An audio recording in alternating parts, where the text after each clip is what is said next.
அன்பான உற்சாகமான மகிழ்ச்சியான வணக்கம்.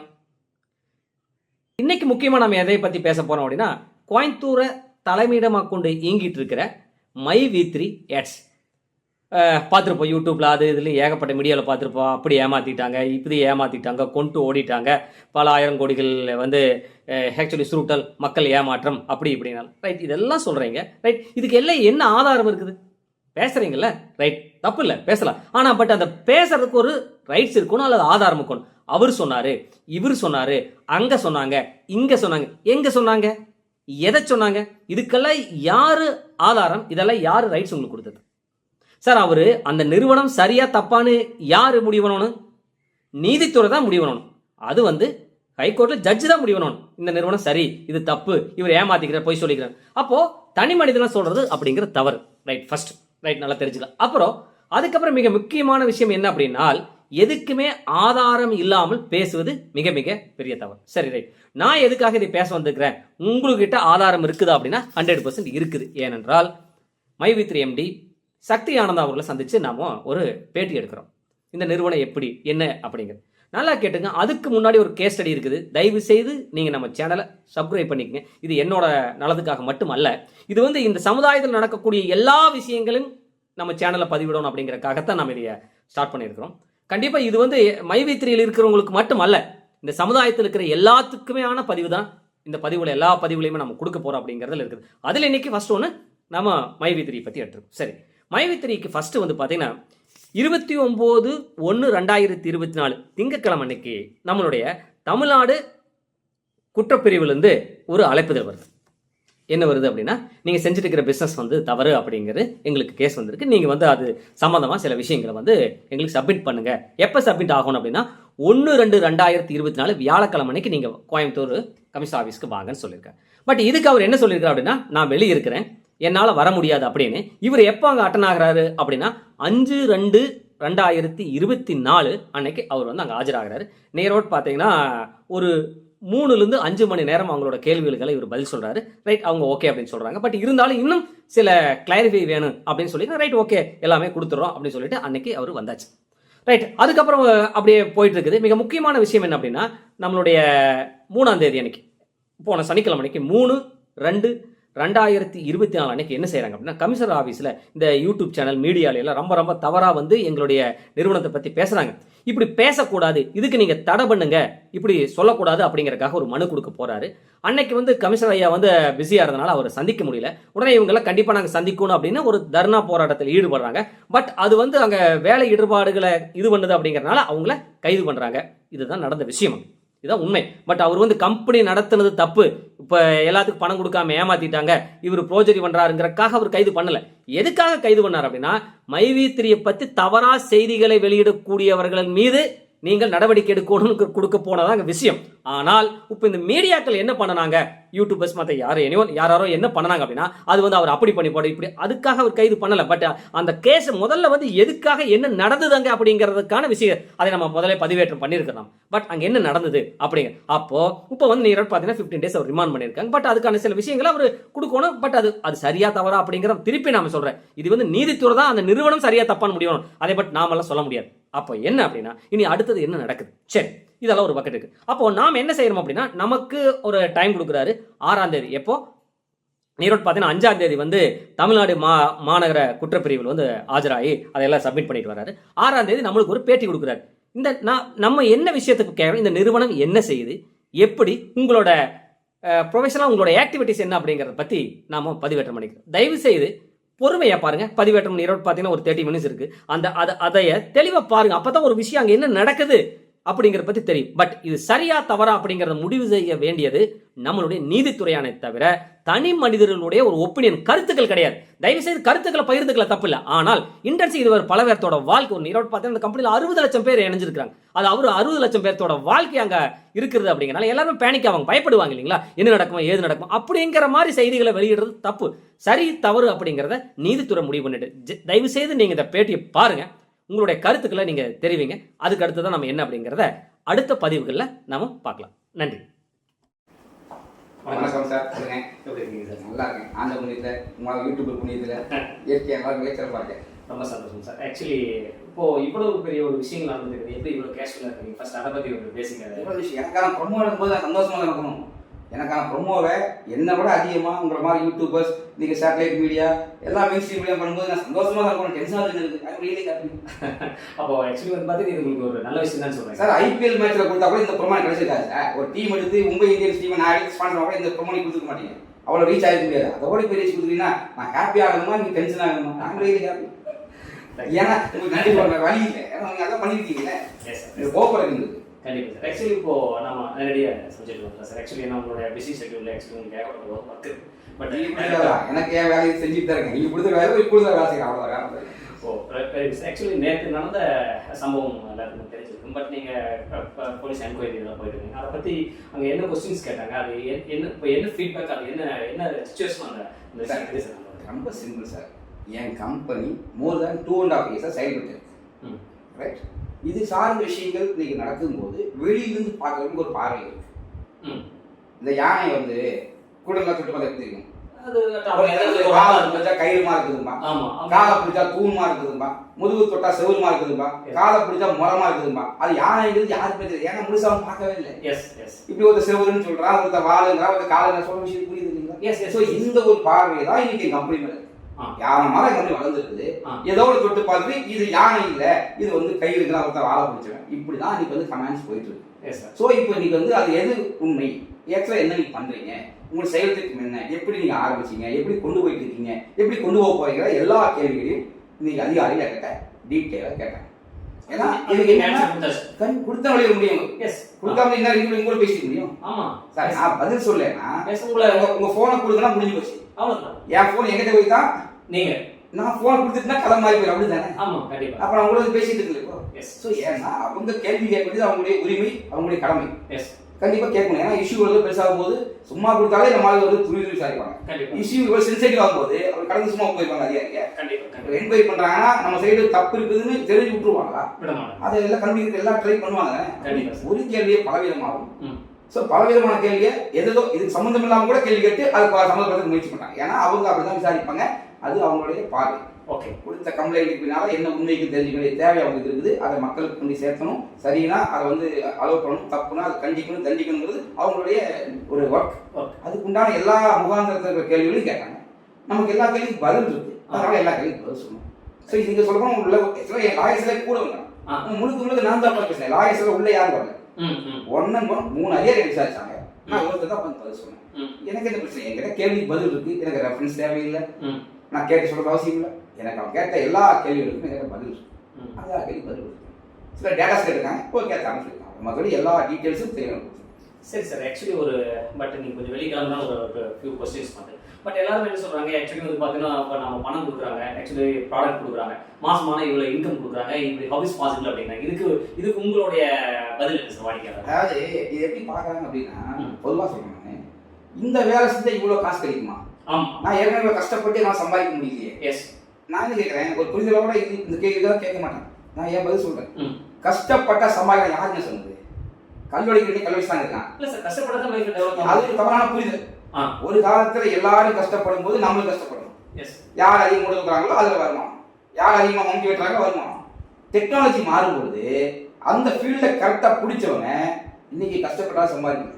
இன்னைக்கு என் ஸ்டாஃப் ஆஃபீஸில் இருக்காங்க, ஒரு கம்ப்யூட்டர் ஒர்க் பண்றாங்க, பேசிக்கா டிகிரி டபுள் டிகிரி படிச்ச ஒரு பொண்ணு வேலை செய்யும், அது சம்பளம் 12,000 ரூபாய். அதே ஐடி ஃபீல்டு அதே வேலை செய்யறவங்க சம்பளம் 1,20,000 ரூபாய். ரெண்டு ஒரே வேலை செய்யறாங்க. இந்த அம்மா கம்ப்யூட்டர் வேலை செய்யுது, அந்த அம்மா வந்து கலெக்டர் வேலை செய்யலாம்.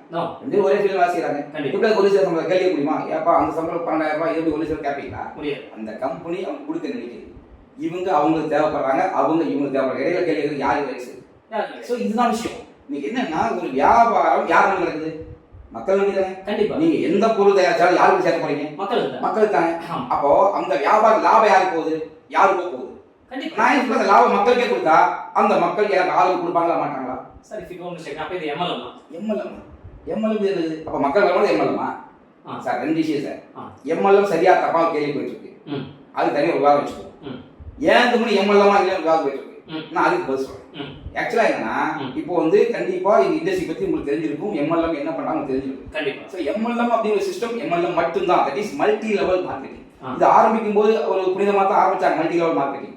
போக போக நிறுவனங்கள் செய்த செயல்களால இது மேன் லூசிங் மார்க்கெட்டிங், மணி லூசிங் மார்க்கெட்டிங் சொல்லிட்டு இந்த எம்எல்ஏமுக்கு பல விதமான அர்த்தம் வர அளவுக்கு சூழலை இந்த சொசைட்டி உருவாக்கிடுச்சு. அப்ப எம்எல்ஏம் ஒரு நல்ல பிசினஸ் தான் சார், நிச்சயமா நல்ல பிசினஸ் தான் சரியா பண்ணா. அதை தப்பா கையாண்டா அதை வந்து தப்பா விஷயம் பாரு. அப்ப மேக்ஸிமம் பீப்புள் தப்பா கையாண்டதுனால அதுல போய் யாரெல்லாம் அடி வாங்கி வந்தாங்களோ, யாரெல்லாம் அனுபவத்தை மட்டும் வாங்கிட்டு ஆதாயங்கள்லாம் வந்தாங்களோ அவங்க எல்லாமே தப்பா பார்க்க இயல்பு தானே. அதை ஒண்ணு நம்ம வந்து தப்புன்னு சொல்ல முடியாது. ஏன்னா அவங்க கிடைச்ச அனுபவமா தான் சார். நீங்களும் என்ன பேசுறாங்க சார், கண்டிப்பா எனக்கு கிடைச்ச அனுபவம் தான் நான் பதில் சொல்லுவேன். கண்டிப்பா நீ சொல்றது அப்படியே அவசியம் இல்லையே. இல்ல வாட் ஐ ஃபீல் அதான் நம்ம ஷேர் பண்ண முடியும். கண்டிப்பா பப்ளிக்ல இந்த எம்எல்ஏ அப்படிங்கிற இண்டஸ்ட்ரிக்குள்ள போனவங்க நிறைய பேர் போயிட்டு இவங்க கிடைச்ச ஒரு விஷயம் என்னன்னு சொல்லி பார்த்தா அல்டிமேட்டா அவங்களுக்கு ஆதாயம் கிடைக்கல. போனது ஆதாயம் இருக்காங்க, சிலருக்கு அனுபவம், பலருக்கு அவமானம் கிடைச்சது. இதனாலே இந்த இண்டஸ்ட்ரியை அவங்க வந்து ஒரு மாற்று இண்டஸ்ட்ரியா, தேவையான இண்டஸ்ட்ரியா, அன்வான்ட் ஃபீல்டா பாக்குறாங்க. இது ஒரு துரதிர்ஷ்டமான சூழல் தான். பட் இந்த நான் என்ன யோசிக்கிறேன்னா, இந்த எம்எல்ஏ பத்தி ஏன் மக்கள் தப்பாளிக்கிறாங்கன்னா, முதல்ல வரலாம் சம்பாதிச்சுக்குவான், லோக சொல்லுவாங்க, முதல்ல போனா பொங்கல் இல்லை வந்து செங்கல் இது கமெண்ட் பண்ணுவாங்க இல்லையா, அந்த ஒரு பார்வையில பாக்குறதுனால தான் அந்த லாஸ்ட் போனவங்க எல்லாமே அதிகமாக்குறதுனால சம்பாதிச்சு கம்மியா இருப்பான், லாஸ்ட் ஜாஸ்தியா இருப்பான். அவங்க எல்லாம் என்ன சொல்றாங்க, இது தப்புங்கிறாங்க. இன்னைக்கு வெளியில இருக்கிறவங்களும் இதே மாதிரி இருக்குன்னு சொல்றாங்க. பட் என்னோட கம்பெனி பொறுத்தவரைக்கும் என்னன்னா, இங்க ஒரு நபர் ஜாயின் 100% ஃப்ரீ. ஃபர்ஸ்ட் விஷயம், ஒன்ஸ் ஜாயின் பண்ண ஒருத்தர் without any reference, without any sales என் பிசினஸ்ல டிராவல் பண்ண முடியும், லைஃப் டைம் டிராவல் பண்ண முடியும். அப்படி வாய்ப்பு கொடுத்தது எம்எல்ஏ இங்க வருது. First point. செகண்ட் திங் என்ன அப்படின்னா, அவர் அடுத்த லெவல் போலாமா வேண்டாமாங்கிறத அவர் முடிவு பண்றாரு. அவருடைய 100% வில்லிங்னஸோட அவருக்கு எப்ப தோணுதோ அப்ப அப்படியே வாய்ப்பாரு. அப்போ உங்க கம்பெனியோட கம்பல்சன் கிடையாது, எதுவுமே கிடையாது. இது எல்லாம் இருக்கும் தெரியும் தானே, எப்படி கம்பல் பண்ணுவோம், யார் ரைட்ஸ் இது சார். ஓகே, ஒரு சில விஷயம் சொல்றாங்க, இது பண்ணாதான் இது கிடைக்கும், இது பண்ணாதான் அடுத்த பொசிஷன், இப்படி ஒவ்வொரு பொசிஷனுக்கு ஒரு கிரைட்டீரியா இருக்கிற மாதிரி சொல்றாங்க. அதை பத்தி நீங்க என்ன சொல்றீங்க சார்? நீங்க வந்து ட்ரெயின்ல போறீங்க, ஜெனரல் கம்பார்ட்மெண்ட் இருக்கு, எஸ், ஒரு 300 ரூபாய் கொடுத்தா நீங்க ஒரு கம்பார்ட்மெண்ட் போகலாம். ஆமா, அடுத்து ஸ்லீப்பர்ல போகணும்னு ஆசைப்பட்டீங்கன்னா அதுக்கு நான் காசு தரான்னு போகணும். எஸ், டெஃபினெட்லி, கண்டிப்பா. அது போறது தப்பா? அதே ட்ரெயின்ல வந்து தேர்ட் கிளாஸ் ஏசி இருக்கு, செகண்ட் கிளாஸ் ஏசி இருக்கு, செகண்ட் கிளாஸ் ஏசி இருக்கு, ஃபர்ஸ்ட் கிளாஸ் இருக்கு. அந்த ட்ரெயின் எல்லாத்துக்கும் பொதுவா தான் இருக்குது. ஆமா, எந்த கம்பார்ட்மெண்ட் யாருக்கு இருக்கு அது அவங்க கையில. நீ யாருக்கு கேப்பீங்களா? நோ நோ, விருப்பப்படுறவங்க அந்த கம்பார்ட்மெண்ட் போறாங்க. அதே மாதிரி விருப்பப்படுறவங்க எனக்கு எங்க இருக்கிற பேக்ல எது இருக்கு பண்றாங்க. நான் யாரையும் கம்பல் பண்ணி இதை யாரும் சொல்லு. அவர்களுக்கு விருப்பப்பட்டா சாய்ஸ் வச்சுருங்க. நீங்க துணிக்கடையில் போனா முதல்ல கேட்பான், என்ன வந்து சட்டை வேணும், என்ன ரேஞ்சு வந்து கேட்பான், 500 அங்கே வந்து பாருமா, 1000 ரூபாய் இங்க வந்து பாருமா, 5000 ரூபாய் இங்க ஒரே இடத்துல வச்சிருப்பாங்க. இல்ல, சோ உங்க ரேஞ்சு தெரிஞ்சுக்கிட்டு அது வாங்கி தருவாங்க தானே. கண்டிப்பா. சோ எல்லா பக்கம் அப்படி இருக்குது தானே. Yes sir. மொபைல் எல்லாரும் ஒரே கம்பெனில 10 மாடல் ஒரு ரேட்ல இருக்காங்க. இருக்கு. அப்ப நீங்க ஏன் 10 மாடல் வச்சு கேப்பீங்களா? அது எப்படி கேட்க சார்? மக்களுக்கு கார் கம்பெனின்னு சொன்னா ஒரு கார் இல்ல. ஃபார் எக்ஸாம்பிள் ஒரு கார் கம்பெனினா அதுல பல ரேட் 3 லட்சம் இருக்குது, 30 லட்சம் இருக்குது, 3 கோடி கார் இருக்குது. கண்டிப்பா. யாருக்கு எதை போய் வாங்கி போறாங்க அப்படிதானே. நீங்க ஏன் வச்சுன்னு கேட்பீங்களா? இன்னும் கார் வந்து ஒரு கார் 3 லட்சமாமா, ஒரு கார் 5 லட்சமா கேட்பீங்க. போய் இப்படி கேட்கறது கிட்ட இருக்கும். கண்டிப்பா. இது என்ன அப்படி கேட்கறாங்க கேள்வி. சார் நான் யாராவது வம்பு பண்ணி கொடுத்தா கேட்கலாம், இதை வாங்கித்தான் ஆகும்னு சொல்றேன்னா கண்டிப்பா தான். நான் சாய்ஸ் கொடுத்தேன், எங்கிட்ட இவ்வளவு ஆப்ஷன் இருக்கு, வேணும்னா யூஸ் பண்ணு சொல்லிட்டேன். இது எடுக்க முடியும் யாரு நம்பர் தானே. அந்த நம்பர் யாரும் கம்ப்ளைண்ட் பண்ணலையே, அவர் யாரும் ஃபீல் பண்ணலையே. ரைட் சார், அதை எடுத்துக்கலாம் சார். இப்போ வந்து பாத்தீங்கன்னா ஒரு some amount, actually 1 lakh something ஏதோ ஒரு ஃபர்ஸ்ட் அமௌண்ட் மாசம் அமௌண்ட் கட்டினாவா நீங்க போய் கட்டினா உங்க கம்பெனில நீங்க காசு சொல்லுவாங்க. எங்களுக்கு கட்டுறது நீங்க கட்டி பார்க்க வந்து கம்பெனி காசு சொல்லி வந்தாங்கப்பா. பணம் கொடுக்குறாங்க சார், பணம் கொடுக்குறாங்க கஸ்டமர். எங்க கொடுக்குறாங்க? டெபாசிட் பண்றாங்க கிட்ட. ஏதோ சார் நீங்க வந்து ஒரே விஷயம் தான், நல்லா இருக்கும் நல்லா இருக்கு வித்தியாசம் கிடையாது. 2 கோடி வேற வேற. அதே மாதிரி நீ கேட்குறது எங்க கம்பெனியில நாங்க தர்றது பர்ச்சேஸ் ஆப்பர்ச்சுனிட்டி பண்ணலாமா நீங்க. அதுல இந்த பர்ச்சேஸ் இந்த பெனிஃபிட் வச்சுக்கணும். அதுல எதை பண்ணலாம் நீங்க முடிவு பண்ணுங்க. இதுல நான் எங்க டெபாசிட் பணம் கட்டிக்க பணம் வாங்குறேன்னு இல்ல சார். இப்போ 1 லட்சம் சம்திங் ஏதோ ரெண்டு மாசம் 12,000 ரூபாய் தராங்க, 450 ரூபாய் தரேன்னு சொல்றாங்க. இதெல்லாம் எப்படி? இதெல்லாம் தவறான புரிதல். என்ன அப்படின்னா எங்கிட்ட பேக்கேஜஸ் இருக்கு. அதாவது எங்கிட்ட மை வீக்லி ஆயுர்வேதிக் கேப்சூல் ஒரு ப்ராடக்ட். அந்த ப்ராடக்ட் ஒரு பேக்கெட் நீங்க வாங்கினா உங்க விருப்பம் தான் நீங்க வாங்கலாம். அது கூட சும்மா வாங்க முடியாது. என் ஆப்ல வந்து ஃபர்ஸ்ட் விஷயம் ஒரு OIM சொல்ல முடியாது, ஃப்ரீ ஐடி. அவர் தன்னுடைய கேரியர் அடுத்த லெவல் போகணும்னு ஆசைப்பட்டா one and only option BM மட்டும் தான் ஆக முடியும். சரி, தட் இஸ் பேசிக் மெம்பர். அதுக்கு கூட என்ன ஆப்ஷன் இருக்குன்னா எங்கிட்ட ஒரு ஃபேஸ் கேர் இருக்கு. ஒரு ரேட் 480 ரூபாய் MRP. நீங்க சும்மா போய் என் ஸ்டோர் வாங்க 480 ரூபாய் தான். பட் ஓபனிங் மெம்பர் இருக்கிறேன், பட் தனியாக வாங்கிக்கலாம். ஸ்டோர் விட்டு நீங்க பிரச்சனை. நீங்க சார் ஒரு சோப் இருக்குது, எல்லாம் இருக்குது, வேணுங்க வாங்கிக்கலாம். அப்ப நீங்க செல்லர் தான் சொல்றீங்க. 100% சார். நாங்க ட்ரேடிங் பண்றோம் sir, that is product sales பண்றோம் சார். ட்ரேடிங்னா நம்ம தப்பா புரிஞ்சிக்க கூடாது. ஏன்னா நம்ம ட்ரேடிங் சொன்னா நம்ம ஏதோ ஒரு ஷேர் மார்க்கெட் அது குட் சுத்தி இருக்குது, அப்படி போய் சொல்ல வச்சிருக்க கூடாது. நாங்க என்ன பண்றோம், ஒரு வியாபாரம். எங்க பொருளை எங்க ஸ்டோர்ல வியாபாரம் பண்றோம். அங்க யாராவது சார் நீங்க வந்து கடைக்கு விற்கிறது என்ன பிரச்சனை? நீங்க யாரும் கேட்க வேண்டிய அதுக்கு நான் பொருள் காசு கொடுத்தா கொடுக்க போறோம். அவ்வளவுதான் சார். இப்போ தப்பா நினைச்சுக்கோங்க, நீங்க பணம் கொடுத்தா பொருள் கொடுத்துறீங்க. ஆமா, அப்போ உங்களுக்கும் அந்த பணத்துக்கு ட்ரான்ஸ்ஃபர்ஸ் முடிஞ்சு போச்சு. அப்போ மாசமான இதுக்கு அவங்க ஒரு இன்கம் சொல்லணும். இன்கம் எப்படி கொடுக்குறீங்க? ரொம்ப சிம்பிள். அது பாசிபிள். ரொம்ப சிம்பிள் சார். என்ன அப்படின்னா நீங்க எங்க கூட அசோசியேட் ஆயிருக்கணும். நீங்க ஒரு நபர் ஒரு ஆள் சேல்ஸ் கிடையாது. சரியா? ஓகே. நீங்க லைஃப் டைம் கன்சியூமர் பல பொருட்கள் உண்மையா இல்லையா? டெய்லி காலையில பல்லு விளக்குவீங்க, டெய்லி குளிப்பீங்க தானே? அப்ப வந்து சோப் போட்டு குளிப்பீங்க, ஷாம்பு போட்டு வந்து குளிப்பீங்க. இது மாதிரி அடுத்த விஷயங்கள் போகும்போது சாப்பாடு வீடு செய்வீங்க, அது சாம்பார் தூள், ரசப்பொடி, இப்படி 1000 விஷயம் இருக்குது. இது எல்லாமே எங்க வாங்கி தான் இருக்கீங்க. எங்க கூட டச்சப் இருந்தீங்கன்னா, பைலிங் இருந்தீங்கன்னா, ஒன் பை ஒன்னா எங்களோட ப்ராடக்ட் உங்களை வாங்க வைக்க முடியும் நான் நம்புறேன். வித் ஒரு கோஆபரேஷன், நெருக்கடி கொடுத்துல சார். நீங்க வந்து ஒரு விஷயத்தை பார்த்தா பிடிக்கும், சில விஷயம் பார்க்க தான் பிடிக்கும். உண்மைதானே?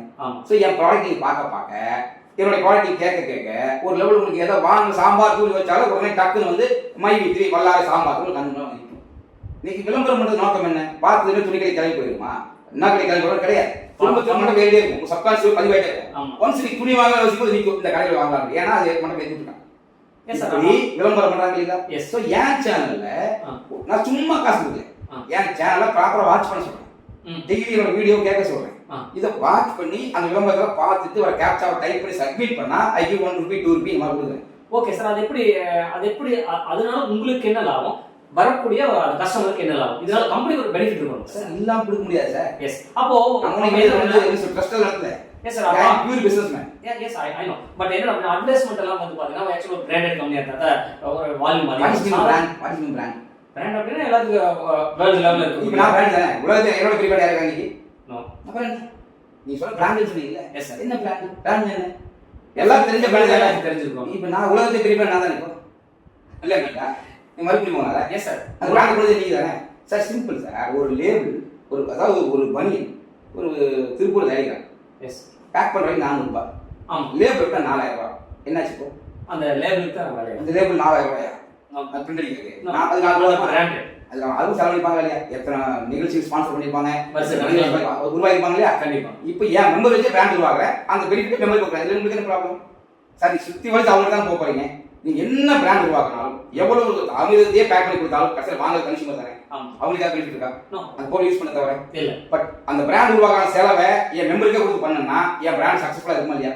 சார் நீங்க வந்து எவ்வளவு பெரிய நடிகர் கொடுத்து காமிச்சாலும் ஒரு யாரோ நடிகர் பிடிங்க வச்சுக்கோமே, யாரோ பிளேயர் பிடிங்க வச்சுக்கோமே, அவர் வந்து பிராண்ட் உருவாக்குறீங்க, எழுதி போட உருவாக்குன்னு வச்சுக்கோங்களேன். அந்த பிளேயர் பீக்ல இருக்கு தான் பிராண்ட் வேல்யூ. ஆமா. ஒண்ணு அந்த கம்பெனிக்கார பிளேயர் மாத்திடுவோம், அடுத்த விளம்பரத்துல அவர் வரமாட்டார். லைவ் இல்ல அந்த பிசினஸ்ல ஒரு பீக் இல்ல. ஒரு ப்ராடக்ட் ஒரு ட்ரிங்க்ஸ் ப்ராடக்ட் ஃபர்ஸ்ட் வந்து கபில் தேவ் வந்தாரு, அப்புறமா வந்து டெண்டுல்கர் வந்தாரு, ஏன் சொல்லுவாங்க இப்ப அது வந்து தோனி வந்தாரு, அப்ப விராட் கோலி வந்தாரு. கபில் தேவ் இவரோட இருக்காங்க. யார் கூப்பிடல நடிக்கிறது ஒரு சீன் வைக்கிங் சீன் இருப்பார். அவர் பிசினஸ்ல பீக்ல வந்து இருப்பார். அப்படிதானே? கண்டிப்பா. நடிகர் வந்து பெரிய லெவல் போயிட்டு அவர் மரியாதை, அவர் அவுட் ஆஃப் இருக்கு அவர் கூப்பிடவே மாட்டாங்க. கண்டிப்பா. அது சும்மா கூட வேண்டாமா? அப்படிதானே? கண்டிப்பா. அப்போ அவரு தக்க வச்சுக்கிட்டாதான் இது வந்து மார்க்கெட் பண்ண முடியும். கண்டிப்பா. பட் எல்லாரும் எங்க வச்சுக்கிறாங்க மக்கள் இருக்காங்க. அவரை பிடிக்கிற மக்கள் ஒரு நபர் சொன்னா 1,00,000 பேர் கேட்பாங்கன்னு சொல்லிதான் ஒரு கணக்கு. அதே சொன்னா ஒரு பேர் கேட்பாங்க அவர் பேக் ரேட். அப்படிதானே? கண்டிப்பா. நடிகர் நடிச்சாலும் எல்லா நடிகரும் ஒரே கிடையாது. இல்ல இல்ல. பிளேயர் வந்து எத்தனை ப்ரமோஷன் வந்தாலும் எல்லாரும் ஒரே கிடையாது. இல்ல. எப்படி அது வந்து முடிவு பண்றாங்க? அவர் சொன்னா எவ்வளவு பேர் பார்ப்பாங்க. எஸ். அதான் கேட்பாங்க, எவ்வளவு பேர் பார்ப்பாங்க. இப்ப நீங்க போஸ்ட் பிடிக்க மாட்டீங்க, நான் போஸ்ட் பிடிக்கிறது இல்லை. அப்ப வந்து அவங்க சொல்லித்தான் இருக்காங்க. அப்ப யாரும் பிடிக்காங்க தானே. அதை நம்பி தான் சொல்ல போறாங்க. என்னன்னா யாரு சொன்னாலும் எல்லாரும் கேட்க மாட்டாங்க. பட் யாரோ சொல்லும் போது அவர் சொல்ல எவ்வளவு பார்ப்பாங்க, அவரோட விசிபிள் வேல்யூ எவ்வளவு இருக்குது அப்படிங்கிற கணக்கு தான் வேல்யூ ஃபிக்ஸ் பண்ணி கொடுக்குறாங்க. வியாபாரம் ஆகுதா ஆகலையா, பொருள் லாபம் கிடைக்கும் அது தெரியாது. முன்கூட்டி ஒரு அமௌண்ட் கொடுத்து தான் நடிக்க கொடுக்கணும். அடுத்த வருஷம் யாரும் சொல்ல முடியாது. நீங்க வந்து நெக்ஸ்ட் இயர்லாம் கொடுக்க முடியாது. அப்படியே கொடுத்தா வருவாங்க, கொடுத்தாங்க, ரிஸ்க் எடுக்கிறாங்க. அடுத்தது டிவி சேனல் அந்த நிகழ்ச்சியை வந்து டிஆர்பி பார்க்கறான்னு சொல்றாங்க. ஆனா அவங்க பார்ப்பாங்களான்னு தெரியாது. அப்படியே அந்த நிகழ்ச்சி பார்த்தா ரிமோட்ல வந்து விளம்பரம் மாத்தி போயிடும். நம்ம யாருக்கும் டிவி சேனல் பார்க்குறோம். ஐபிஎல் மேட்ச் வந்து டைம் போட்டா ஒரு 2 நிமிஷம் ஸ்ட்ராட்டஜி டைம் ஓட்டினா நம்மளுக்கு அட்வாய் போயிடும். கண்டிப்பா. சோ இதெல்லாம் நடக்குது தானே. இது அவங்களுக்கு தெரியும் தானே. இது எல்லாம் மீறி ஏமாந்து கண்ணு பற்றாத நம்பிக்கைகள் தான் they spend more and more crore and money. இண்டா இல்லையா? டெஃபினெட்லி. யார் மேக் பண்றாங்க? மக்கள். அப்போ யாரோ ஒரு பிராண்ட் சொல்லிட்டு அவருக்கு ப்ரோமோட் பண்ண முடியும் போது நான் என்ன கேக்குறேன், யாரோ ஒரு பிரபல ஜன 1,00,000 பேர் கேக்குறாங்கன்னா நீங்க சொன்ன ஒருத்தோட கேட்க மாட்டாங்க. கண்டிப்பா. ஃபர்ஸ்ட் நீங்க யூஸ் பண்ணுங்க, நல்லா இருந்தா தேவைப்பட்டா சொல்லுங்க, ஆப்ஷன் கொடுங்க. சரி ஃபர்ஸ்ட் உங்களை யூஸ் பண்ண வைக்கிறதுக்கு யாரோ தேவைப்படுறாங்களே, அவங்க அவர் செலவு பண்ண வேண்டிய அவசியம் இல்லை. ஸோ உங்களுக்கே வருமானம் கொடுத்தா நீங்க கூட வந்து டிராவல் பண்ண மாட்டீங்க. இது சக்சஸ்ஃபுல் ஃபார்முலா. இது நான் டே 1ல கேட்டா கூட உங்களுக்கு சொல்லி நான் புரிஞ்சிருக்க முடியாது. மோர் தென் 2 hours நான் டிராவல் பண்ணி சக்சஸ் பண்ணி காமிச்சிருக்கேன். ஏற்கனவே இத்தனை கஷ்டம் வந்துருக்காங்க. அப்போ எல்லாம் நடந்துருக்கு தானே. என் ஃபார்முலா ஓகே தான் வந்துருக்காங்க. நான் ஒரு ஆள்னா நீ ஒரு ஆள் சொல்ற உங்களுக்கு யாராக்கன்னு கேட்கலாம். இன்னைக்கு கிட்டத்தட்ட 60 லட்சம் பேர் எங்க மெம்பர் ஆயிருக்காங்க. ஆன் ரெக்கார்ட் பிளே ஸ்டோர்ல வந்து 5 மில்லியன் வந்துச்சுல. அப்ப நான் செஞ்சு காமிச்சதில்ல, வெறும் சும்மா வாய் சொல்லிட்டு போறீங்க. அப்புறம் என்ன கேள்வி? முதல்ல நீங்க வந்து பறக்க முடியுமான்னு கேட்கும்போது முடியாதுன்னு சொன்னாங்க. ரைட் சோவர் பறந்து காமிச்சு நீங்க ஊரே பிளைட்ல போறாங்க தானே, அது ரிஸ்க் எடுக்கணும்ல. அது செஞ்சு காமிச்சிருக்கேன். வேற என்ன பிரச்சனை இல்லை. சரி சார். ஒன்று அப்போ நீ பார்த்தீங்கன்னா ஒரு சம் லேக் பண்ணிட்டாங்க அப்படின்னா மாசம் டே 1 வந்து 480. திரும்ப சொல்றேன், சம் லேக் எல்லாம் கிடையாது. சரி சார். என்கிட்ட பர்ச்சேஸ் ஆப்ஷன் கொடுத்துருக்கு. என்னுடைய ஆயுர்வேத கேப்சூல் ஒரு பேக்கெட் அவர் வாங்கினா அது காம்ப்ளிமெண்டா சில்லோக்கு ஆப்ஷன் கொடுக்குறேன். இப்படி 10 வாங்கின ஒரு பேக்கு, 20 ஒரு pack, 40 pack. Okay, 40 pack purchase பண்றாரு. அது ஒரு காம்ப்ளிமெண்ட் பேக்கேஜ். அதுல எல்லா பேரும் வாங்கிட்டு இருக்காங்க. இப்போ கேள்வி வரும், இப்படி காம்ப்ளிமெண்ட் சொல்றேன், அப்ப நான் கொடுக்க மாட்டீங்கன்னா சொல்லி போட்டீங்களா? உனக்கு கொடுத்த காசு பொருள் கொடுத்தாச்சு, இதுக்கப்புறம் எதுவும் கேட்க கூடாது, உனக்கு எனக்கு டீல் முடிஞ்சது, கொடுத்தா வாங்கிக்கோ சொல்லிட்டீங்கன்னா இதான் திருப்தி விலை யோசிக்கிறாங்க. அது ஒன்று லைஃப் லாங் வேற தராங்க. Simple sir. அதாவது ஒரு கிராமத்து பழமொழி இருக்குது, பொன்மூட்டிக்கிற வார்த்தை யாருக்கு பார்ப்பாங்களா? அது எப்படி? அது அப்படி பண்றவன் யாரு? அது தப்பான விஷயம். பண்றவன் யாரு? நான் முட்டாள் கிடையாது. ஏன் தெரியுமா? ஒரு நபரும் கன்சியூமர், திரும்ப சொல்றேன், இவங்க நம்பிதான் துணி வைக்கிறாங்க, இவங்க நம்பிதான் சோப்பு தயாரிக்கிறாங்க, இவங்க நம்பிதான் பேச தயாரிக்கிறாங்கன்னா, இப்போ எங்கேயோ நீ சம்பாதிச்சு இன்னொரு கம்பெனிக்கு பொருள் வாங்குறீங்க, நானே உடம்பு பொருள் வாங்கல மாட்டேங்கிறேன். சாத்தியமா இல்லையா? இது ஓவர் நைட் நடக்காது. 1 by 1 நடந்ததுன்னா ஆட்டோமேட்டிக் என் பிராண்ட் கிரியேட் ஆகி பிராண்ட் டெவலப் ஆயிடுச்சுன்னா நடக்குதாங்க. இப்ப பிராண்டை நீங்க மாத்தி விட்டீங்க, இன்னும் என் பீப்புள் வாங்க போறாங்க, அவ்வளவுதான். இது வரைக்கும் பாத்தீங்கன்னா என்னோட ஸ்டோர்ஸ் இருக்கு தமிழ்நாடு ஃபுல்லா தாண்டி இன்னைக்கு சவுத் இந்தியா நிறைய ஸ்டோர் வந்தாச்சு. அந்த வகையில உலகம் ஃபுல்லா பண்றது நாட் ஒன்லி இந்தியா, உலக மக்கள் உலகம் கூட இருக்காங்க. ஸோ ஃபர்ஸ்ட் வந்து இந்தியா டார்கெட் பண்ணிருக்கோம். ஒன்ஸ் இந்தியா ஓரளவுக்கு கம்ப்ளீட் பண்ணி வரும்போது நெக்ஸ்ட் போகும். ஏன்னா இப்போ வந்து ஸ்ட்ரக்சர் கரெக்டாக கொண்டு போகும், சும்மா அகலக்கால் வச்சு சொதப்பி இருக்கக்கூடாது. ஃபர்ஸ்ட் இனிஷியலா எங்களுக்கு அப்படியே டெவலப் பண்ணி படிப்பே டெவலப் பண்ணி கொண்டு போனா தான் நம்ம என்ன பண்ணலாம் விஷயத்தை பிளான் பண்ணி கரெக்டாக ஸ்ட்ரக்சர் பண்ணி கொண்டு போகும். சும்மா யார் எதுவும் பண்ணி வச்சுட்டு சொதப்பிட்டு கடைசியில் தேவையில்லாமல் மெயின்டைன் முடியாமல் சிக்கல் பண்ணிடுவோம். ஸோ ஸ்டெப் பை ஸ்டெப் போகும். அதாவது தமிழ்நாடு, அப்புறம் இப்போ வந்து பக்கத்துல கர்நாடகா, ஆந்திரா, தெலுங்கானா அப்படிலாம் போக ஆரம்பிச்சிச்சு. எனக்கு எல்லா பக்கம் ஆஃபீஸ் இருக்கு. அப்படியே டெவலப் பண்ணி சவுத் இந்தியா கவர் பண்ணி இப்போ வந்து யூபி கூட ஆஃபீஸ் போட்டுருக்கேன் நான் லக்னோவில். அப்படியே இப்போ ரீசெண்டாக பார்த்தீங்கன்னா ஹைதராபாத்தில் வந்து இங்கே தெலுங்கானா பார்க்க சொல்லியிருக்கு, அண்ட் வந்து இப்போ நாக்பூரில் பார்த்து ஆஃபீஸ் பார்க்க சொல்லியிருக்கு, டெல்லியில் பார்க்க சொல்லியிருக்கு. At end of 2024 all over India எல்லா ஸ்டேட்லையும் ஆஃபீஸ் இருக்கும். There is no doubt. Okay, வாழ்த்துக்கள் சார். தேங்க்யூ, வாழ்த்துக்கள் சார். பட் இதுதான் நான் கேட்குற கேள்வி இன்னொருத்தர் சொல்கிறாங்க அப்படின்னா, இது வந்து மணி சர்க்குலேஷன் அவங்க பண்ணுறாங்க. ஆக்சுவலி என்ன அப்படின்னா, பட் ஏதோ ஒரு சில்வர், கோல்டு, டைமண்ட், பிளாட்டினம் ஒரு 4 ஃபார்முலா, அந்த ஃபார்முலாவில் ஒருத்தர் வந்துட்டாரு அப்படின்னா அவங்க ஒரு அமௌண்ட் கொடுத்து ஒரு ப்ராடக்ட் பர்ச்சேஸ் பண்ணிட்டாங்க. மந்த்லி அப்புறம் அவங்க தராங்க அப்படின்னா ஹவுஸ் பாஸ் எதுவுமே வாங்க சர்க்குலேஷன் தானே. Yes, simple. நீங்க சொல்ற கேள்விக்கு ஒரு லாஜிக், இந்த உற்சாகத்தெல்லாம் பேசுறாங்க இல்லைங்களா, அவங்க ஒரே கேட்கிறேன். ஒரு நபர் என்கிட்ட பேசிக் மெம்பரா ஆனாங்க, தட் இஸ் 360 கொடுத்து என்னுடைய ஃபேஸ் கேர் பேக்கை பர்ச்சேஸ் பண்ணா அவர் lifetime base member travel பண்ண அனுமதிக்கணும் இல்லையா? ஆமா, இருக்குதானே. எஸ், அவருடைய பர் டே இன்கம் 7 ரூபாய் தானே, 7 ரூபீஸ். மாசமான 220 ரூபாய். இவன் சொன்னா போக 120 ரூபாய் கை கிடைக்கும். ஆமா, இந்த 120 ரூபாய் வாங்குறதுக்கு பொருள் விற்கணும் அவரு இல்ல, அவசியம் இல்ல. ஆமா, யார ஆள் சேர்க்கணுமா? அவசியம் இல்ல. இங்க மணி சர்க்குலேஷன் கொடுத்து 360 ரூபாய் அதுக்கு பொருள் வாங்கிட்டாரு. ஆமா, இப்போ வந்து மாசமா 120 ரூபாய் எங்க மணி சர்க்குலேஷன் எப்படி பண்ண முடியும்? கேட்கறதுக்கு யோசிச்சு புத்தி வேணுமா இல்லையா சார்? கேட்கற கேள்வி, மணி சர்க்குலேஷன் எப்படி பண்ண முடியும்? சர்க்குலேஷன் இது காசு, அப்ப அது இல்ல தானே. ஓகே சார், நான் சொல்ற லாஜிக் புரியுது சார், புரியுது. இது எதுவா இருந்தாலும் அவன் என்ன பேக் வாங்கிட்டாலும் ஒரு குறிப்பிட்ட லிமிட் தான் அந்த பேக்கேஜ்க்கான காசு நீங்க உங்க கணக்கு வச்சா கொடுக்க முடியும். ஆமா, நெக்ஸ்ட் ஸ்டெப் கொடுக்குது. அதான் இந்த கேள்வி தானே. அப்ப அது இல்லன்னு புரியுதா? கண்டிப்பா. சோ வித்தவுட் டவுட் நாங்க பிசினஸ் பண்றோம், கரெக்டா பிசினஸ் பண்றோம், ப்ராஃபிட்டை ஷேர் பண்றோம். கம்பெனிக்கு ப்ராஃபிட் வருமா? வந்துகிட்டு இருக்குது, இனிமேல் வரப்போகுது. 2 பொருள் வச்சுக்கிட்டு ஒரு 30-40 மெம்பர்ஸ் வந்து மெயின்டைன் பண்ணி சொன்ன செஞ்சு காமிச்சுக்கிறேன். இன்னைக்கு இத்தனை பொருள், இத்தனை ஸ்டோர், இத்தனை ஸ்டேட்டுக்குள்ள போறேன்னா இத்தனை மெம்பர்ஷிப் இருக்கும்போது எனக்கு பிசினஸ் அதிகமாக கம்மியாகும்.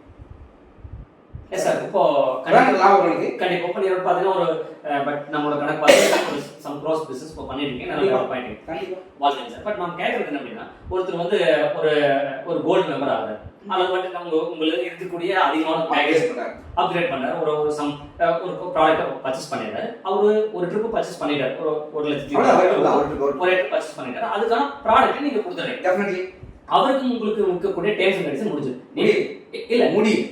ஓ, அங்கதான் ஆரம்பிக்குது சார். ஃபர்ஸ்ட் நாங்க முடிஞ்சதுன்னு சொல்றோம் சார். இப்போ கால் கேட்டாச்சு, எஸ் முடிஞ்சது, ஆரம்பிக்குதா லைஃப் ஆரம்பிக்குது, அவ்வளவுதான் விஷயம். புரியுதா உங்களுக்கு? ஏன் தாலி எடுத்து சம்பவம். ஆமா, தாலி எடுத்ததுக்கு அப்புறம் சரி கல்யாணம் முடிச்சாச்சு, இதுக்கப்புறம் முடிஞ்சது, ஆரம்பிக்குது. புரியுதா? சரி, ஓகே. அது இன்னும் நீங்க அதை அவன் பார்த்துப்பாங்க, உங்களுக்கு என்ன பிரச்சனை? சரி, மாசம் எப்படி அவங்களுக்கு நீங்க அவ்வளவு அமௌண்ட் தர முடியும் லைஃப் லாங்? சார் ஆல்ரெடி 2 அவரு முடிச்சு அவருக்கு ஆக்சுவலி ப்ராடக்ட் நீங்க முடிச்சிட்டேன்னு சொல்றீங்க, நான் ஆரம்பிக்க சொல்றேன். இதுதான் பிரச்சனையே. அதுதான் எப்படின்னு கேட்க சார். இன்னைக்கு அவர் என்னுடைய மெம்பர் சார், எங்களோட டைப் ஆயிட்டாரு அப்படிதானே? சரி சார், இப்போ வந்து ஒரு 1 லட்சம் பேர் இணைஞ்சிட்டாங்க, இந்த மாசம் இணைஞ்சிட்டாங்க. பட் அதுக்கான ஒரு வால்யூம் வந்து ரைட் எல்லாமே போயிட்டு அடுத்த மாசம் தப்பா நினைச்சு கூடாது சார். சார் நீங்க சும்மா கேளுங்க சார். அடுத்த மாசம் யாருமே ஜாயின் பண்ணல. அப்ப அடுத்த மாசம் 1 லட்சம் பேருக்கு 7 ரூபாயில இருந்து அந்த 1 லட்சம் கற்பனையா உண்மையா? கற்பனைகளுக்கு சொல்றாங்க சார். நீங்க உலகம் அழிஞ்சு போச்சு, என்ன பண்ணுவோம்? எல்லாம் செத்து போயிருவோம். என்ன பண்ணலாம்? நீ கிரிக்கெட் பண்ணலாமா? நீ கல்யாணம் வைக்க முடியலாம், குழந்தை வைக்க முடியலாமா? அப்புறம் இது கற்பனை தானே. உலக நாயகம் அழிச்சு சொல்லி தான் இருக்காங்க. உட்காந்து யோசிக்காமா உலக அழிஞ்சா என்ன பண்றது? எல்லாம் செத்து போயிருவோம். நீ போயிட்டு இருக்க முடியலாமா? ஃபேன்ஸுக்கு புதுசாக வாங்க முடியலாமா? அப்புறம் சார் கற்பனை பண்ணா போயிட்டே பண்ணிதான். புரியுதா? கற்பனை எல்லாம் இருக்கா? சாப்பிட விஷமா ஆயிடுது, ஃபுட் பாய்சன் அப்படிதானே. சாப்பிடாம முடியலாமா? அப்புறம் போற பஸ் 3 பஸ் போது ஒரு பஸ் ஆக்சிடென்ட் ஆயிடுது, பஸ்ல போக முடியலாமா? அப்புறம் வாங்க செல்போன் வெடிச்சு செல்போன் வாங்க முடியலாமா? அப்ப கற்பனை பண்ண என்ன எவ்வளவு நாள் பண்றது? எங்கேயோ போக முடியும், எங்க வந்துருக்கு வீடு தான் முடியலாமா? அப்புறம் அங்கெல்லாம் நம்பர் இங்கே நம்ப மாட்டேங்கிறீங்க, இங்க மட்டும் ஒரு கற்பனை வாழுது. நான் என்ன கேட்கிறேன்? ஓகே சார், கேட்க புரியுதுங்களா? சார் நான் வந்து சும்மா வந்து போக சொல்லிட்டு போறேன். என்கிட்ட ஒரு விஷயத்தை சிறப்பா செய்யறேன், அத்தனை ஸ்ட்ராட்டஜி இருக்கு. இந்த பிசினஸை எப்படி கொண்டு போகணும், எப்படி பண்ணா போய் ரீச் பண்ண முடியும், உண்மையா மக்களுக்கு நம்ம எப்படி இருக்கணும், எந்த ஸ்கூல் வந்தாலும் எப்படி அதை ஹேண்டில் பண்ணணும், ஓவர் கம் பண்ணணும் சொல்லி ஸ்ட்ராட்டஜி இல்லாம சும்மா குட்டாம பண்ணல. என்ன பார்த்து குட்டாம வந்த மாதிரி காணாம போயிட்டான். புரியுதா? உங்களுக்கே தெரியும், மார்க்கெட்டுக்குள்ள நான் ஸ்டார்ட் பண்ணதுக்கு அப்புறம் ரீசெண்டா ஒரு 6 மாசம் வருஷத்துக்கு முன்னால இது மாதிரி பிசினஸ் பண்ணா விளம்பரம் பார்த்தா காசு ஊருக்கு நேரம் பண்ணான். அவனுக்கு எங்க போயிட்டான்? ஏன் காணாம போயிட்டான்? Because they have no strategy. அவனுக்கு எதுவும் கோர்ல கிடையாது, உள்ள எதுவும் கிடையாது, ஏதோ பண்றாங்க நாமளும் பண்ணலாம் சொல்லி வந்துட்டான். அவனுக்கு ஒரு விஷயம் புரியல. அதாவது சிம்பிளா சொல்ல சார், ரசம் வைக்க என்ன வேணும் தெரியுமா தெரியாதா? ரசம் வைக்க பார்க்கலாம். இல்ல சார் நான் என்ன கேக்குறேன், ரசம் வைக்கிறதுக்கான பொருள் வச்சிடலாம்ல. அது ரசமா இருக்குமா? ரசமா இருக்குமா? வச்சதுக்கு தான் தெரியும். ஆமா, சிம்பிள் சார். ரசம் வைக்கிறது எல்லாரும் தெரியும் என்ன பொருள் உள்ள போறோம்னு. ஆமா, எல்லா ரசம் ஒரே டேஸ்ட் வருமா? அது இருக்குல்ல, ஏதோ அது வந்து டைமிங், மிக்சிங், சோர்ஸ் இருக்குல்ல. தெரிஞ்சவன் சமையல்காரன், விமர்சனம் கூட மாட்டாரு. தெரிஞ்சவன் சமையல்காரன். ஆமா, தெரியாத சாதாரண அப்படிதானே. ஆமா. சோ ஒரு பிசினஸ் என்ன மாதிரி பண்ணணும் ஸ்ட்ராட்டஜி தெரிஞ்சவன் பிசினஸ்மேன், தெரியாத அண்ணன். அப்போ நீங்க உங்க பிசினஸ் என்ன செஞ்சுதான் காமிச்சிருக்கேன். நான் வந்து ஆல்ரெடி 2.5 இயர்ஸ் செஞ்சு காமிச்சேன். எஸ். இப்போ உங்களுக்கு டவுட் என்ன அவசியம் இருக்கு? முன்னோட பிசினஸ் எனக்கு growth ஆயிருக்காங்க. கண்டிப்பா. முன்னோட அதிகமா ப்ராடக்ட் லான்ச் பண்ணிருக்காங்க. கண்டிப்பா. முதல்ல வந்து எனக்கு ஒரு ஆபீஸ். இன்னைக்கு ஆபீஸே முதல்ல 30 ஆபீஸ் தமிழ்நாட்டுல 14 ஆபீஸ் ஆசிரியர் ரிஜிஸ்டர் இருக்கு. இன்னும் ஒரு 15 ஆபீஸ் வந்து ரெடியா இருக்கு. தேவைப்பட்டா அது வந்து டைப் பண்ண ரெடியா. ஓகேவா? அதை தாண்டி பிரான்ச்சஸ் செயல்படுது. அது தேவைப்பட்ட இண்டிவிஜுவல் ஆபீஸ் மார்க்கும் தயாரா இருக்கு. அதை தாண்டி என்ன அப்படின்னா அன்னைக்கு இன்னைக்கு 700 ஸ்டோர். 87 ப்ராடக்ட் இருக்கு. இப்போ முன்ன விட எனக்கு growth அதிகமாக கம்மியாகும். அதிகம். நீங்க எப்படி இருக்கு? ஹோட்டல்ல வந்து 100 பேர் சாப்பிட்டாங்கன்னா ஓகே. 1000 பேர் சாப்பிட்டா யாரும் வராம போயிட்டா எங்க ஓடி யாரும் வராம போவாங்க? ஏதோ ஒரு நாள் ஆரம்பிப்பாங்க. இந்த ரோட்ல யாரும் வரலீங்கன்னா நீங்க ஹோட்டல்காரங்க கேட்பீங்களா? ஹோட்டல் வச்சு கட்டுற நீ வெளியே செலவு பண்ற, இந்த ரோட்ல யாருமே போவாங்கன்னு சொல்லுவாங்க, கிளம்பு சொல்லுவாங்க. கண்டிப்பா. உங்களை வந்து பாராட்டி அப்படியே பயப்படுவானா? பைத்தியார வெளியே கொண்டு சொல்லுவாங்க.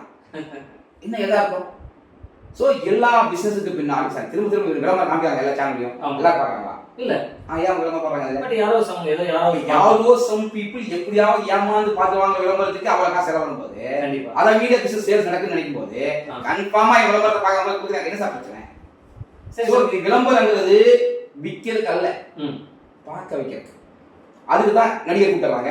நடிகர் கூட்டுறாங்க. இதுல ஒரு சின்ன கான்ட்ரிபியூஷன் சார். இப்போ அது வந்து நீங்க ஒளிபரப்பக்கூடிய விளம்பரங்கள் எல்லாம் ஒரு பிராண்டடாவோ ஒரு பெரிய ஒரு மாஸ் வேல்யூ அப்படி இருந்தா அதனால உங்களுக்கு ப்ராஃபிட் வரலாம். பட் நீங்க சாதாரணமான சின்ன கடைகள், சின்ன மனிதர்கள். ஒரே விஷயம் மிஸ்டர் கண்ணன், அதாவது நீங்க விஷயம் வந்து ஒரு செய்தியா சொல்றீங்க இல்லையா? இப்ப வர்றது உலகின் நம்பர் 1 ப்ராடக்ட் உங்க விளம்பரம் இருக்குது. உங்களுக்கு என் சேனல் வர்றது எல்லாமே உலகின் நம்பர் 1 ப்ராடக்ட் மட்டும்தான் விளம்பரம் இருக்குது. இல்ல சாதாரண இங்க இருக்கு ஏன் ப்ராடக்ட் வந்து இருக்குது சாதாரண பொருள். நான் காமிக்கிற ஏன் ப்ராடக்ட் இன்னைக்கு நம்பர் 1 பிராண்டா இல்லையா? பண்ணிட்டீங்களா? அப்புறம் ஏன் அது என்ன பிரச்சனை உங்களுக்கு? அதோட என்னோட பெரிய பிராண்ட் காமிங்க. என்னோட யாரும் பெரிய பிராண்டே கிடையாது. ஏன் பிராண்ட் காமிக்கலாம்? என் கம்பெனி எல்லாம் நடக்கணும்ல. கண்டிப்பா. இன்னும் பிரச்சனை இல்லை. நான் காமிக்கிறது என் உலகின் நம்பர் 1 பிராண்ட். அன்னிவிடுதல நீங்க தான். நான் ஆயிடுச்சு தானே. இதுல ஒன்றும் பிரச்சனை. நல்ல பிராண்டை காமிச்சா ஓடுங்க. நான் இருக்கிறதுல நம்பர் 1 பிராண்டை காமிக்கிறேன். இப்போ நான் ஓடுறேன். Okay sir. அப்ப மேனுஃபேக்சரிங் எப்படி அந்த மேனுஃபேக்சரிங் பார்த்து உங்களை சார்ந்தது இல்ல வந்து நீங்க எப்படி எனக்கு கவனம் எடுக்க முடியாது. நான் வந்து கம்பெனி டைப் பண்ணி தான் வாங்குறேன். ஏன்னா எனக்கு அதுக்கு நேரம் இல்லை. எல்லாம் ஆர்கானிக் சார். அது சார் ஆர்கானிக் வாங்க உலகத்தே கிடையாது சார். சும்மா சொல்லிக்கிறேன் சார். ஒரு கேட்சான வார்த்தை சார். நீங்க வந்து ஆர்கானிக் சொன்னா ஒரு விவசாயம் பண்றேன்னு வச்சுக்கோங்களேன், நான் ஆர்கானிக் நான் மருந்து அடிக்கிறேன்னா பக்கத்துக்காக மருந்து அடிச்சா அங்க ஒரு தேனியோ இன்னொரு வண்டோ மகரந்த சேர்க்கையில இங்கே வருமா இல்லையா, அந்த மருந்து இங்க வருமா இல்லையா, எப்படி ஆர்கானிக் சொல்லி நான் அடிக்கிறேன்னு சொல்லிக்கலாம். ஆனா ஆர்கானிக் சொல்லிக்க முடியாது. கீழே வந்து நீரோட வந்து ஒரு உப்பு கலந்ததுன்னா தண்ணி இஞ்சி வருமா வேறு போகும்போது நீங்க செடி வைக்கலாம், தென்னை மரம் வைக்கலாம், வேறு எதுவும் வைக்கும் பக்கத்தால் போக இல்லையா, அவன் ஒரு மருந்து போட்ட வரும் தானே. ஸோ ஆர்கானிக்ங்கிறது அப்படி 100% இந்த இந்தியாவில் எங்கேயுமே கிடையாது. அமேசான் காட்டில் வேணாம் ஒரு 50 பேருக்கு யாரும் மருந்து அடிக்காம இருந்தா மேபி ஆர்கானிக்கா முளைக்கலாம். பட் விவசாயம் நடத்தா கிடையாது. ஸோ ஆர்கானிக் ஒரு கேட்சியான வேர்டு. நான் அதுக்குள்ளலாம் போக விரும்பல. எல்லாமே இயற்கையான பொருட்கள். மூலிகை இன்னைக்கு நான் மறந்து போனேன் யூஸ் பண்ண தாத்தா காலத்தை சாதாரணமாக பயன்படுத்தின பொருட்களை இன்னைக்கு வந்து பேர காலத்தை அது என்ன தெரியாம போயிட்டாங்க. சித்திரத்தை சொன்னா யாருக்கு தெரியும், தெரியாது. நான் சொல்றேன் சித்திரத்தை பருப்புடி வாங்கி சாப்பிடு. கண்டங்கத்திரி யாருக்கு தெரியும், தெரியும். நிறைய இந்த ஜெனரேஷன் தெரியல. கண்டிப்பா உங்க ப்ராடக்ட் எல்லாம் கண்டிப்பா நீங்க எதுக்காக கொடுக்குறீங்க அந்த ஒர்த்து வேல்யூ இருக்குன்னு சொல்றீங்களா? 100% வேல்யூ இருக்கும். What is mean by value? வேல்யூக்கு என்ன நீங்க எப்படி சொல்றீங்க? இல்ல சார், வேல்யூ அப்படிங்கறது நாம என்ன பர்பஸ்க்காக கொடுக்குறோமோ அது கிளியரா இருக்கும் சார். வேல்யூங்கிறது என்ன அப்படின்னா உங்களுக்கு நல்லது நீங்க நினைச்சீங்கன்னா அது வேல்யூ. உங்களுக்கு தேவையில்லை நினைச்சீங்கன்னா அது வேல்யூ கிடையாது. அவ்வளவுதான். நீங்க அதை மதிச்சா தட் இஸ் வேல்யூ. அதுக்கு வேல்யூ அர்த்தம் இல்லையா? கண்டிப்பா. நீங்க அதை மதிக்கிறீங்கன்னா அவர் வேல்யூ கொடுத்து பேசுப்பா சொல்றாங்க, மதிச்சு பேசு. அவரோட வேல்யூ இல்லாத அவர் மதிக்காது. அதானே நீங்க சொல்ற வேல்யூ வந்து எத்தனை ரூபாய் உள்ள வந்து எத்தனை கிராம் பருப்பு போட்டீங்க, எத்தனை கிராம் உப்பு போட்டீங்க, அது என்ன வேல்யூ சொல்லி போடுறது, அந்த வேல்யூ. நான் அந்த வேல்யூ தரேன்னு சொல்றேன். இன்னைக்கு வேல்யூ ரெண்டு வேல்யூ. அப்போ நீங்க ப்ராடக்ட்டும் ஜெனுவனா இருக்குது, மார்க்கெட்டிங் பிளானும் ஜெனுவனா. சார் சாப்பிடுறது ஏன் மக்கள் சார் நல்ல பொருளா கொடுக்குறானே சார். யாரோ சாப்பிடுறதுக்கு நல்ல பொருள் கொடுக்குறாங்க தானே. கண்டிப்பா. ஆனா இன்னைக்கு வியாபாரம் என்ன பண்ணுதுன்னா அதெல்லாம் வந்து பெரிய கவனிக்கிறது இல்லை. சிலர் கரெக்டாக இருக்காங்க, பலர் கவனிக்கிறது இல்லை. லாபத்தை மட்டுமே நோக்கமாக கொண்டு they do something. இது நடக்குது. நான் யாரையும் கண்டிக்க போறது இல்லை, அதை நான் ஃப்ரீயாக விட்டுறேன். ஏன்னா வியாபாரம் கிடையாது. பட் நான் அந்த வேலை செய்யக்கூடாதுக்காக தான் இருக்குது பெஸ்ட் ப்ராடக்ட். இன்னைக்கு பெருங்காயத்தில் என்ன பால் பெருங்காயம், இன்னைக்கு மார்க்கெட் எல்லா பெருங்காயமும் கூட்டு பெருங்காயம். இந்த கூட்டு பெருங்காயம் இல்லைங்களா 10% தான் இருக்கும். ஆசை போயிட்டாங்க பெருங்காயத்துக்கு. மீதி 90% அது இருக்கு பார்த்தீங்கன்னா அரபிக் கம்மும் மேபி மைதாமாவும் அது போதுமா. அது அப்படிதான் ஃபார்முலா. நான் தப்பு சொல்ல. பட் நான் கொடுக்க நினைக்கிறது வந்து நல்ல பொருள். பியூர் பால் பெருங்காயம் கொடுக்குறேன், நல்ல விஷயம் பண்றேன். இதை மக்கள் கொடுக்குறேன், சாப்பிட போறேன். So each and every thing கமர்ஷியலாக மட்டும் யோசிக்காம, பெருசா கமர்ஷியலாகவே யோசிக்காம மக்கள் நல்லா அக்கறை செய்தான். இன்னைக்கு டீ தூள் 50 ரூபாய் இருக்கா இல்லையா இங்க ஊட்டியில 50 ரூபாய்க்கு இருக்குது தானே, 5000 இருக்கலாம்ல இருக்குது. அந்த மாதிரி டீ தூள் இருக்குது. அதை வந்து நம்ம லேபர் பண்ணி கொடுக்கலாம் 500 ரூபா சொல்லி சொல்லி பெரிய லாபம் சிக்கலாம். ஆனால் நான் ஏன் செம்பரி தரேன், எனக்கு பெரிய செம்பரி தரேன்னு சொல்லிட்டு எங்களுக்கு நான் கிடையாது. அந்த ப்ராடக்ட் இருக்கு செம்பரி டீ தூள். போய் பாருங்க வெளியே உள்ள எல்லாம் வச்சிருக்கு கூட பாத்தீங்களா, எத்தனை ப்ராடக்ட் பாத்தீங்களா, இந்த ஷோகேஸ் பார்த்து போங்க. எங்க டீ தூள் 2 டீ தூள் இருக்குது. ஒன்று செம்பரி டீ தூள், இன்னொரு கொய்யா மருதம் டீ தூள். ரெண்டுமே மிகப்பெரிய மெடிசன். வேணும் வாங்கி சாப்பிட சொல்லிருக்கேன், கட்டாயப்படத்துல இருக்குது. அப்போ ஒரு பொருளை சாரி நாட்டுக்கோழியோட பிராண்ட் 2 கோழி தானே, இந்த விட 2 கோழி கிலோ கோழி கம்மியா இருக்கு, நாட்டுக்கோழி விலை அதிகமா இருக்கு. அது என்ன கோழி தானே, ஏன் அது ஜாஸ்தி ஆகுது? ஸோ ஒரு விஷயத்த அதுக்குண்டான தயாரிப்புல அதுக்குண்டான ஒரு விஷயம் உள்ள இருக்குதுன்னா மக்கள் காசு தரது யோசிக்க மாட்டாங்க தானே. நீ எல்லாமே கோழி தானே, எதுக்கு இந்த கோழி 200 ரூபாய்க்கு 600 ரூபாய்க்கு கேட்க முடியும், கண்டிப்பா முடியாது. வேணா வாங்கி சாப்பிட்டா அவ்வளவுதானே. ஸோ கான்செப்ட் அப்ப எங்கிட்ட நான் என்ன பண்றேன், பால் கோழி கொடுக்கல, அது ஊர் வலிக்கிறாங்க சார். கோழி தப்பு சொல்ல இதெல்லாம் சாப்பிட்டோம். உதாரணத்துக்கு சொல்றேன், நான் எல்லாம் நல்ல பொருள் தான் கொடுப்பேன், வேணும் வாங்கி சாப்பிடுவேன். சோ இன்னைக்கு ஒரு லோக்கல்ல வந்து ஒரு வார்த்தை சீப் அண்ட் பெஸ்ட் சொல்லுவாங்க இல்லையா. ஆமா, சிம்பிள். இது ஒரு காமெடியான வேர்ட் சார். சீப் வார்த்தை பெஸ்டா இருக்கும், பெஸ்டா இருக்கு, சீப்பா கிடைக்கும். நீ சொல்லுங்க கிடைக்கும். நான் டெஸ்ட் மாதிரி இருந்தா தயவு பண்ணலாம். வியாபாரம் ஒரு சீப்பா இருந்தா அது பெஸ்டா இருக்காது, பெஸ்டா இருந்தா சீப்பா கிடைக்காது. சோ என் பொருள் பெஸ்ட் தான். நீங்க ஏதாவது சீப்பா கொடுக்க முடியாது, அது முன்னாடி கொடுத்து வாங்கிக்கலாம். நான் வாங்க கட்டாயப்படுறேன். Super, I give opportunity. Yes sir, வேணும் வாங்கிக்கலாம். அவ்வளவுதான். நல்லா இருக்கும் நான் சொல்றீங்களா, வாங்கி சாப்பிடுங்க. இப்போ இருக்கக்கூடிய இந்த சட்டை ஒன் மோர் திங் சொல்லிடுறேன். ஒரு பழமொழி, பழைய கால பழமொழி இருக்கு, வைத்தியம் தரத வாணிபர் குடும்பம். அப்படிதானே, வைத்தியத்துக்கு கொடுக்கறது வாணிபர் குடும்பம், வியாபாரம். எதையா வாங்கிட்டு போட்டு சீக்க வந்து ஹாஸ்பிட்டல் செலவு நல்ல பழம் தெம்பாது. இதுதான் நான் சொல்றேன். சொல்லாம செஞ்சு காமிக்கிறேன். புரிஞ்சவங்க வாங்குறாங்க, மற்றவங்க புரியும்போது வாங்குவாங்க. I am waiting. ஆனா உடனே வாங்கிடுவாங்க. பிகாஸ் உங்க கைகறினால பிராண்ட் ஆக்கி மக்கள் எல்லாம் ரீச் பண்ணி மிகப்பெரிய சாதனை இருக்கீங்க. மகிழ்ச்சி. தென் வேற ஒரு விஷயம். Thank you sir. ஆக்சுவலி இப்போ இருக்கிறது எல்லாமே பட் நீங்க கிளியரா இருக்கீங்க. அதுல எந்த விதமான தொந்தரவோ உங்களோட பார்வையில் எதுவும் இது ஒரு பிரச்சனை அப்படிங்கிறது உங்களுக்கு எல்லாமே சவாலாத மாதிரி பிரச்சனையை பார்க்கவே இல்லை சார். பிரச்சனையா பார்க்க எந்த இருக்குது, ஏதாவது இருந்தா தான் பிரச்சனை பார்ப்பேன். ஓ நீங்க சார் இன்னைக்கு 2 விஷயம் சார். ஒன்னு என்னை பத்தி புரிஞ்சவங்க, என்னை பத்தி புரியாதவங்க. அதை நான் யாரும் தெரிஞ்சவங்க இல்ல நான் யாரும் தெரியாதவங்க. இதுதான் எனக்கு ஒரு டயலாக் இருக்கு இந்த மார்க்கெட்டிங் சொல்ல. ஒன்னு நமக்கு தெரிஞ்சவங்க, இன்னொன்னு நமக்கு தெரிஞ்சுக்கணும். அப்படிதான் இந்த உலகத்தையே நான் பார்க்கறேன். கண்டிப்பா எனக்கு தெரிஞ்சவங்களுக்கு நான் யாரும் எனக்கு தெரியும். ஆமா சரிங்களா, அவங்க விளக்க சொல்ல அவசியமே இல்ல. ஆனா எனக்கு தெரியாதவங்களுக்கு ஏதோ ஒரு புரிதல இன்னைக்கு எல்லாம் உருவாக்கிருக்கீங்க. கண்டிப்பா படிப்படியா அவங்க யாரும் இப்பதான் நான் யாரும் தெரிஞ்சுக்க அவங்க விரும்புறாங்க. ஒன் பை ஒன்னா ஏற்கனவே எப்படி தெரிஞ்சுக்கிட்டாங்களோ அது மாதிரி அவங்க தெரிஞ்சுட்டாங்கன்னா புரிஞ்சுக்கிட்டாங்க என் பிசினஸ் growth ஆக போகுது. ஏற்கனவே growth ஆயிட்டு இருக்கு. கண்டிப்பா. இன்னும் கண்ணாபுரம் growth ஆகும். I am also. Thank you sir. உங்களுடைய வேல்யூபிள் டைம் நீங்கள் எங்களுக்காக கொடுத்து இவ்வளோ நேரம் பேசிட்டு நன்றி. கண்டிப்பாக அடுத்த பதிவில் அடுத்த சந்திப்பு வணக்கம் சார்.